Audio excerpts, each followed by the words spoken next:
Hello friends, welcome to my safety training center. So friend, this is only social work and only education purpose. So हम जान लेते हैं कि आज हम बात करेंगे 4M के बारे में। जिस तरह हर फील्ड में कुछ एब्रिविएशन होता है जो बहुत एचएससी ऑफिसर्स के लिए इम्पोर्टेंट होता है, हेल्पफुल होता है। अब फायर एक्सटिंग्विशर में पास सिस्टम है, यानी how to use the fire extinguisher PASS system, short में मैं आपको बता रहा हूँ। इस तरह अगर आप जाएंगे तो मटेरियल्स लिफ्टिंग में टाइल है।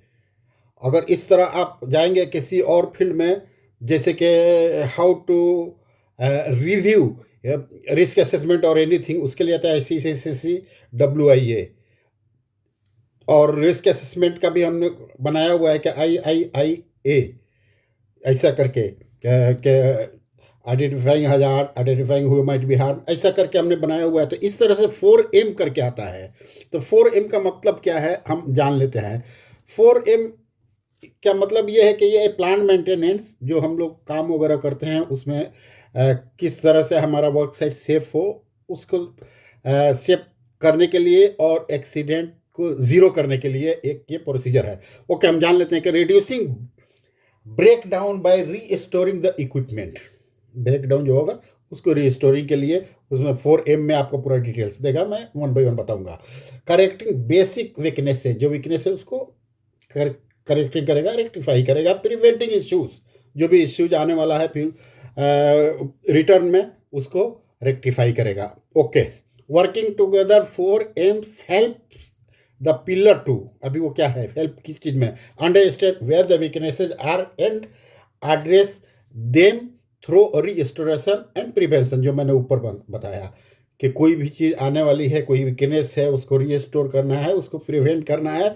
इसका एक ये बेहतरीन वे है 4M।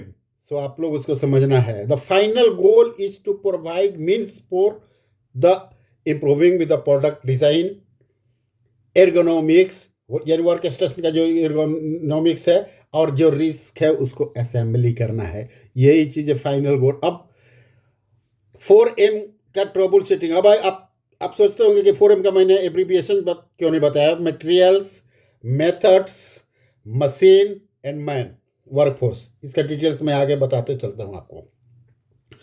सो ये की पॉइंट है। की पॉइंट में जैसे ये चार मैंने बता दिया।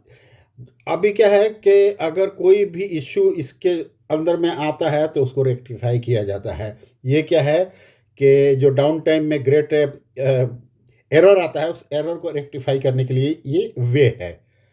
Okay, the main issue can be categorize as follow. इसमें बताया गया है कि मैन में क्या क्या चीज़ें आएंगी। सपोज तो मैन में कॉम्पिटेंसी, उसकी काबिलियत क्या है, आदमी को। ऑर्गेनाइजेशन भी आएगा, ऑर्गेनाइजेशन के कौन कौन सा लोगों को हायर किया गया है। रिसोर्सेज, रिसोर्सेज में भी मैन आदमी कौन कौन सा रिसोर्स है हमारे पास। कम्युनिकेशन क्या है, लोगों के अंदर हमारा कम्युनिकेशन, हमने ट्रेनिंग दिया वो कम्युनिकेशन क्या है, लोगों ने हमारे साथ कम्युनिकेट कैसे किया। स्किल, सारे लोगों की जो भी वर्क फोर्स है मैन है, उनकी स्किल क्या है, उनकी काबिलियत क्या है, उनकी नॉलेज क्या है, एक्सपीरियंस क्या है।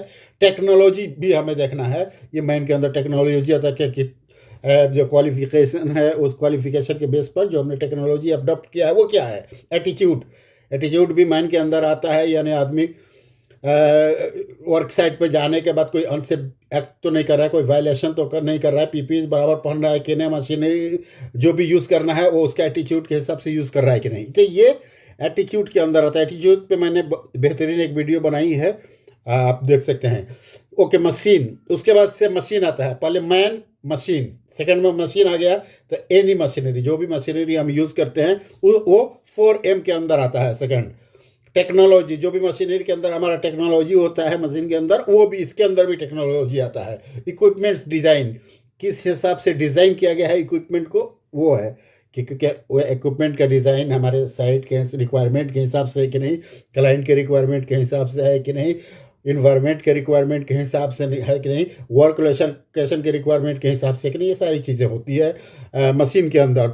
सो सेटअप भी होता है, इंस्टॉलेशन होता है, मशीन का सेटअप कैसे, इंस्टॉलेशन क्या है, सप्लायर कौन है मशीन का, ये चीज़ें हमें देखनी चाहिए कि मशीन सही तरीके से काम कर रहा है कि नहीं, रिस्क लेवल मिनिमाइज कर रहा है कि नहीं, डाउन टाइम रिड्यूस कर रहा है कि नहीं, प्रोडक्शन इंक्रीज कर रहा है कि नहीं।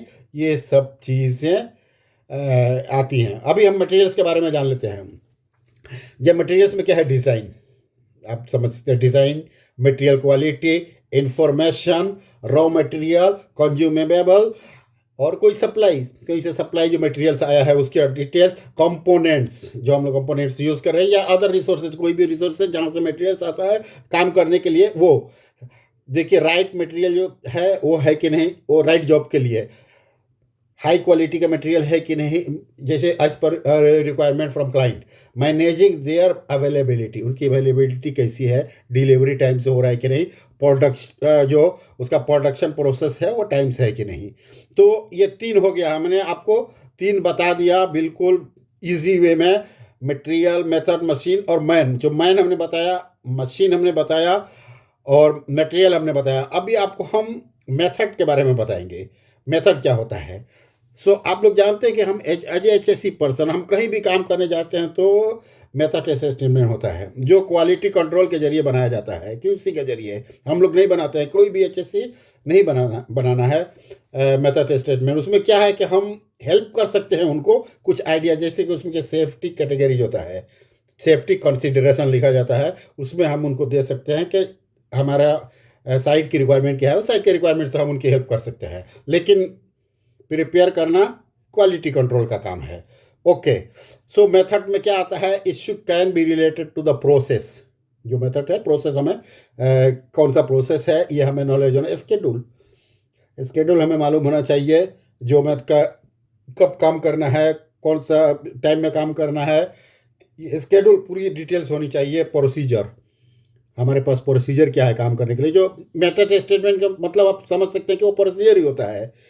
तो जो काम करने का है, स्टार्टिंग से पहले हम प्री मोबाइलाइजेशन, एग्जीक्यूशन, उसके बाद से एग्जीक्यूशन के बाद अगर काम खत्म हो गया तो प्री कमीशनिंग, प्री स्टार्टअप, फिर अगर प्लान कैसा है तो हाजो पे स्टडी, ये सारी चीज़ें हैं। तो ये हमारा प्रोसीजर, ये मेन मेथड के अंदर आता है प्रोसीजर। ये चीज़ें हम लोगों को जानना चाहिए। अब इसमें क्या है, टेक्निक, स्टेप, वर्क फ्लो, जो काम खत्म करने के लिए वर्क फ्लो जो होता है, ये जैसे बेस्ट प्रैक्टिस होता है, रिस्क का जो एरर है उसको रिड्यूस करने के लिए, ओवरऑल क्वालिटी को हम इम्प्रूव करने के लिए। तो हम जान सकते हैं। अभी हम थोड़ा सा हम चेक लिस्ट के बारे में, जैसे 4M का एक चेक लिस्ट भी आता है, यस नो करके फिलअप करने के लिए आप लोग बाद में। मटेरियल में आएगा, production volume is as expected, inventory levels are correct, yes no में आप जो भी है, the brand name is being considered, the storage is adequate. जो मटेरियल आया, हमने मटेरियल आने के बाद हम रखने के लिए जगह काफ़ी है, मटेरियल जो हमने चाहिए था वही मटेरियल आया है, ब्रांड कौन सा है, ये सारी चीज़ें। अभी हम आपको मशीन की तरफ लेकर चलते हैं। Was the inspection executed, machine का इंस्पेक्शन हुआ है कि नहीं। Are the hazardous component tag out, इसमें कोई हजार्ड्स है तो उसको बताया गया है कि नहीं कि ये हजार्ड्स यहाँ पे है। अगर कुछ हजार्ड्स है तो वहाँ पे लॉकआउट टैग आउट किया गया है कि नहीं। Is the lubrication as plant, उसमें उसकी जो लुब्रिकेशन है, तो हमने ऑयल वगैरह जो चेक करना है उन्हें चेक किया है कि नहीं, जो लुब्रिकेशन करना है हमने किया है कि नहीं, ताकि मशीन स्मूथ चले। The order of the process is well programme, यानी जो भी प्रोसेस का ऑर्डर है हमने वो सही तरीके से प्रोग्रामिंग किया है कि नहीं किया है। अब हम देख लेते हैं मैन का। मटेरियल जान गया, मशीन जान गया, मैन के बारे में। सो चेक लिस्ट है, ये जस्ट चेक लिस्ट है, मैंने आपको डिटेल्स ऊपर बता दिया है। मैन में फॉलो द स्टैंडर्ड, सब लोग स्टैंडर्ड फॉलो कर रहा है कि नहीं, यस नो जो भी है। Well trained for the task, वो लोग काम के लिए सही ट्रेंड है कि नहीं, उनको अवेयरनेस है कि नहीं, ट्रेनिंग है कि नहीं, कॉम्पिटेंसी है कि नहीं, नॉलेज है कि नहीं, अभी वो लिखना है। अगर उसमें कमी है तो हम बाद में एचएससी ऑफिसर हम उसको फुलफिल कराएंगे। अवेयर ऑफ इट्स इन्वायरमेंट के बारे में उनको मालूम है कि नहीं, तो ये चीज़ें जानकारी होनी चाहिए। जैसे अभी बारिश होने का टाइम है, गर्मी का टाइम है, ठंडी का टाइम है, ये इन्वायरमेंट, या और भी कोई तूफान आने का, ये सारी चीज़ें इन्वायरमेंट के बारे में हमें, हवा पानी जो चीज़ें हैं ये सब के बारे में जानकारी है कि नहीं आदमी लोगों को।